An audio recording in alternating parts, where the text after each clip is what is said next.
নোয়াখালী সুবর্ণচর উপজেলা পরিষদের ২৮টি mobile tab ও ৩টি ল্যাপটপ চুরির অভিযোগে সাবেক এক আনসার সদস্যকে গ্রেফতার করেছে পুলিশ।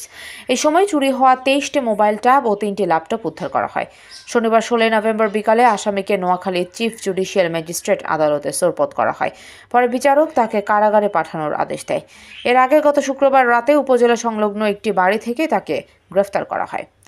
গ্রেফতার মোহাম্মদ মোস্তাফিজ ব্রাহ্মণবাড়িয়া জেলার বাদুয়ার ইউনিয়নের মান্দাপুর গ্রামের মনুরউদ্দিন বাড়ির কবির হোসেনের ছেলে।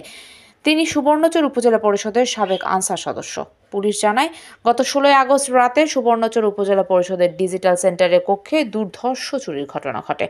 রাত্রিকালীন ডিউটি করার সময় আনসার সদস্য মোস্তাফিজ উপজেলা পরিসংখ্যান কার্যালয় কর্তৃক চলমান অর্থনৈতিক শুমারি তালিকারীদের ২৮টি মোবাইল ট্যাব ও ৩টি ল্যাপটপ চুরির ঘটনা ঘটায়।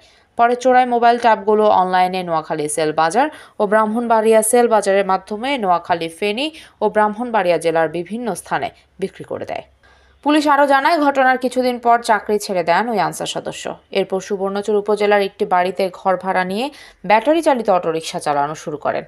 গত শুক্রবার রাতে পুলিশ তাকে গ্রেফতার করে। এ সময় পুলিশ তার থেকে চোরাই একটি মোবাইল ট্যাব ও ৩টি ল্যাপটপ উদ্ধার করে। পরে তার ভাষ্যমতে তথ্য প্রযুক্তি সহায়তায় আরও ২২টি ওয়ালটন ট্যাব উদ্ধার করে পুলিশ।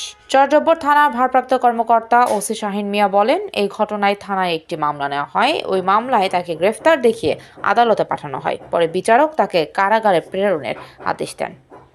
নোয়াখালী থেকে আমাদের প্রতিনিধি হাসান হাবিবের পাঠানো তথ্য ও ভিডিও চিত্রে PIB ৭১ টিভি।